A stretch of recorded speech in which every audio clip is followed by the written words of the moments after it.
আসসালামু আলাইকুম এভরিওয়ান। আজকের ভিডিওতে আমরা দেখব ফ্লো চার্ট এবং অ্যালগোরিদম। তো ফ্লো চার্টের মূলত বেসিক যে স্ট্রাকচার,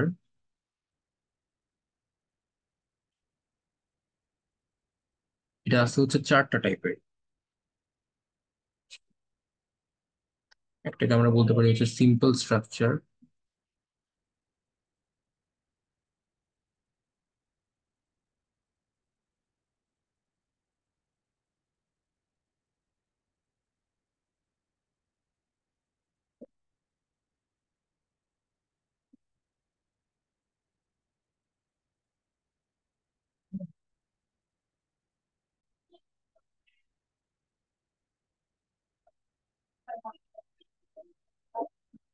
ডিসিশন স্ট্রাকচার,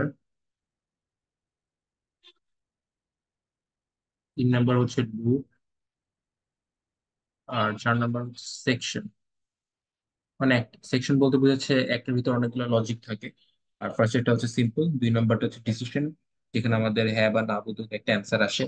3 নাম্বারটা লুপ, যেটা হচ্ছে চক্রাকারে একই জিনিস একটা শর্ত দিলে সেই শর্ত ওয়াইজ চক্রাকারে চলতে থাকে। আর 4 নাম্বারটা হচ্ছে সেকশন, যেখানে একই সাথে একাধিক লজিক ইমপ্লিমেন্ট করা হয়। ফার্স্টে আমরা চলে যাব এখন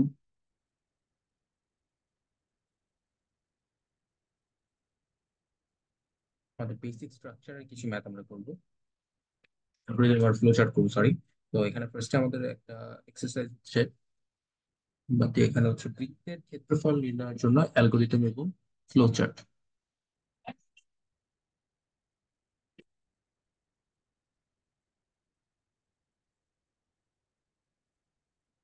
আমরা হচ্ছে বৃত্তের ক্ষেত্রফল নির্ণয় করবো, তো সেটার জন্য আমাদের ফার্স্টে লিখতে হবে অ্যালগোরিদম। এখন এই অ্যালগোরিদম কি সেটা কি আমরা জানি কিনা? অ্যালগোরিদম হচ্ছে বিভিন্ন স্টেপস। এই স্টেপ গুলা কিসের?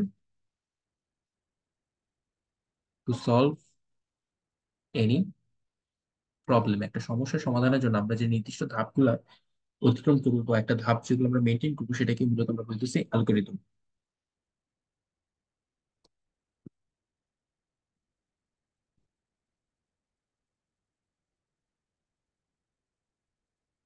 তাহলে এখানে আমাদের স্টেপ 1, সেটা কি হবে? যেহেতু একটা বৃত্তের ক্ষেত্রফল নির্ণয় করবো, বৃত্তের ক্ষেত্রফল আমরা কি জানি? পাই আর স্কোয়ার, তাই না? এখানে পায়ের মান তো আমরা জানি কি 3.1416, এটা অলরেডি থাকে। আর আর এর মানটা আমরা এক্সট্রা অ্যাড করবো। তাহলে ফার্স্ট আমরা লিখবো স্টার্ট, যেহেতু আমরা এখানে অ্যালগরিদম স্টার্ট করতেছি। স্টেপ 2, এখানে আমরা কি করবো? পায়ের মানটা যেহেতু আগের থেকেই আছে, তো ওটা আমরা আগেই ধরে নিব বা ইনিশিয়ালাইজ করবো। এখানে আমরা লিখতে পারি ইনিশিয়ালাইজ পায়ের মান কত থাকে, 3.1416, এটা দিয়ে রাখলাম। বা এখানে লেখা যেতে পারে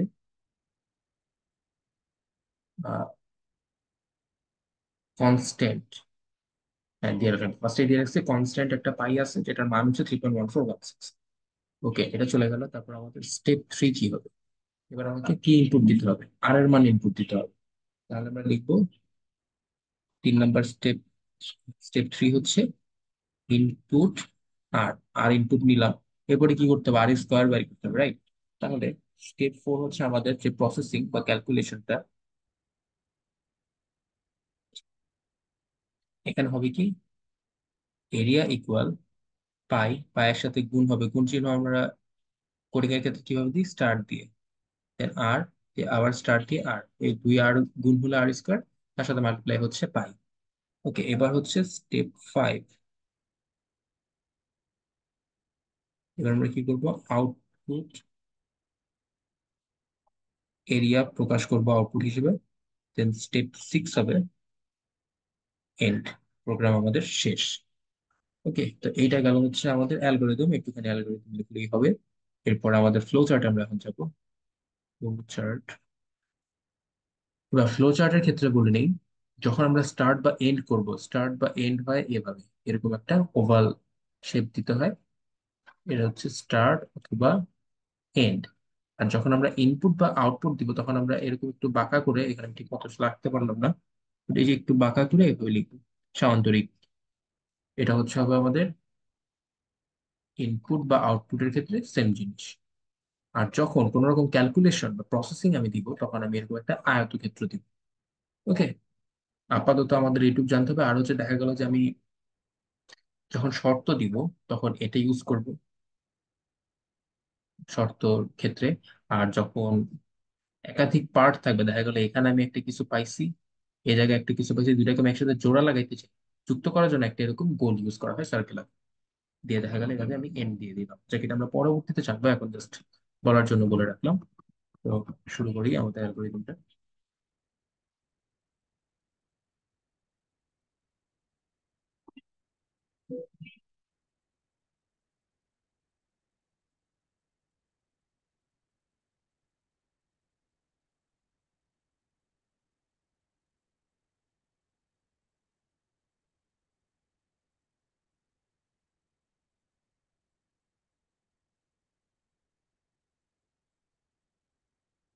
এরপর ফার্স্ট আমরা দিব এরকম একটা ওভাল শেপ, এটা হচ্ছে আমাদের স্টার্ট।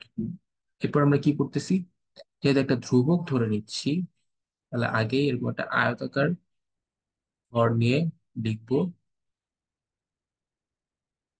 কনস্ট্যান্ট পাই ইকুয়াল 3.1416। ঠিক গেল কনস্ট্যান্ট। ওকে, আর এরকম অ্যারোটা আমাদের মাস্ক দিতে হবে, কোনটার পর কোন স্টেপে যাচ্ছে সেটা জন্য আমাদেরকে অ্যারোটা অবশ্যই মেনটেন করতে হবে। এবার এবার আমি নিব হচ্ছে ইনপুট। ইনপুট হলে কি হবে বলছিলাম, এটা সামান্তরিক।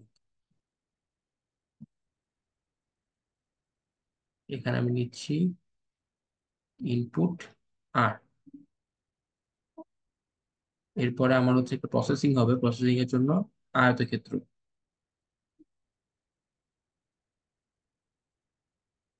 যেটা কিনা এরিয়া ইকুয়াল পাই স্টার আর স্টার আর। এরপরে আমার আউটপুট বের হবে, তাহলে আমি আউটপুটটা কিভাবে দিব, সেম সামান্তরিক একটা দিব।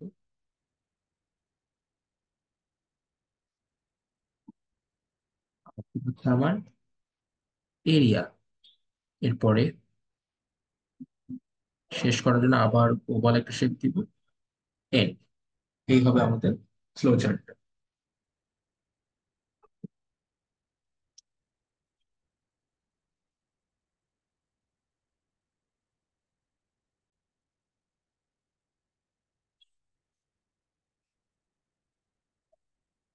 এবার আমরা একটা আয়তক্ষেত্রের ক্ষেত্রফল নির্ণয় করব। আয়তক্ষেত্রের ক্ষেত্রফল নির্ণয়ের জন্য আমাদের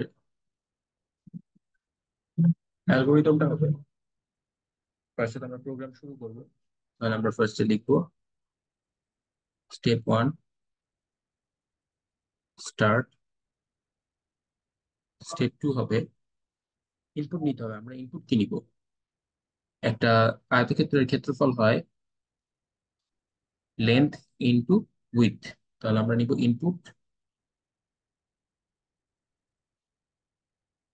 এল ডাব্লিউ, এল আর ডাব্লিউ আমরা ইনপুট নিচ্ছি। তো স্টেপ 3 ক্যালকুলেশন করতে হবে, তাহলে আমরা লিখব এরিয়া ইকুয়াল এল মাল্টিপ্লাই ডাব্লিউ। তারপর আমাদের স্টেপ 4 হবে প্রিন্ট এরিয়া। এরিয়া আমরা প্রিন্ট করতেছি বা এটাই আমাদের আউটপুট।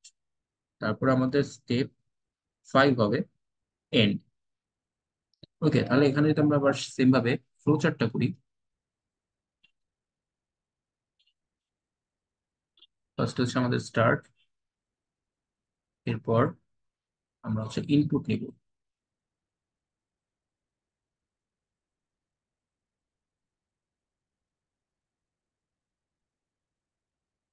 Input L W.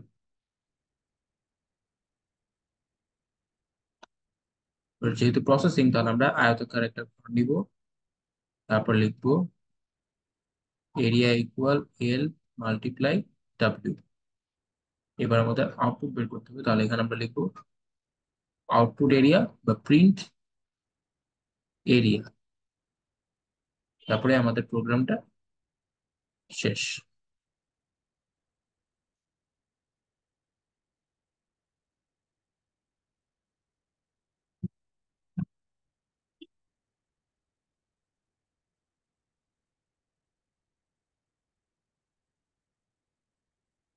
এবার আমরা আরেকটা ফ্লোচার্ট করবো, সেটা হচ্ছে আমরা ফারেনহাইট স্কেলের তাপমাত্রাকে সেলসিয়াসে কনভার্ট করার জন্য একটা অ্যালগোরিদম লিখবো আর একটা ফ্লোচার্ট আঁকবো।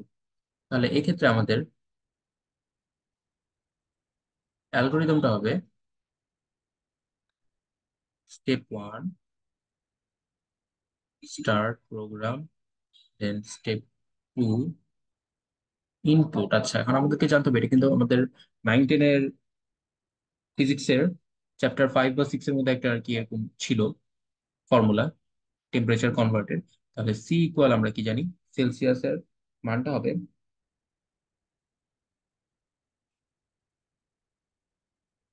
F-32 / 9 × 5।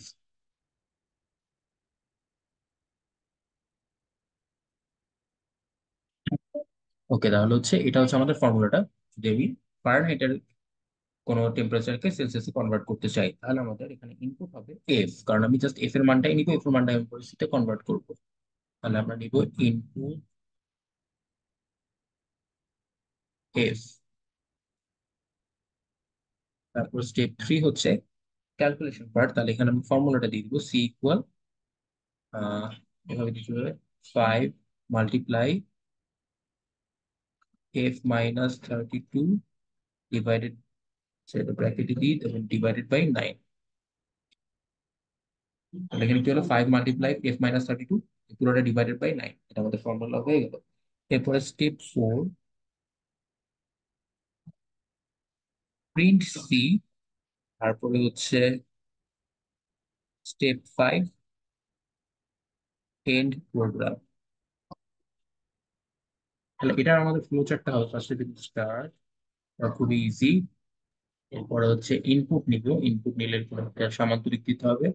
এখানে আমাদের ইনপুট হচ্ছে a, তারপরে এবার প্রসেসিং পার্ট, তাহলে এখানে দিব আর্টিফিশিয়াল প্রসেসিং, আমাদের ফর্মুলাটা দিতে হবে বাই স্টার্ট -32, তারপর ডিভাইড বাই 9। এরপর আমাদের আউটপুট পার্ট, যেখানে আমরা লিখবো প্রিন্ট সি। এবার আমাদের প্রোগ্রাম শেষ, তাহলে আমরা লিখে দিব এন্ড। এটাই হচ্ছে আমাদের ফ্লো চার্ট।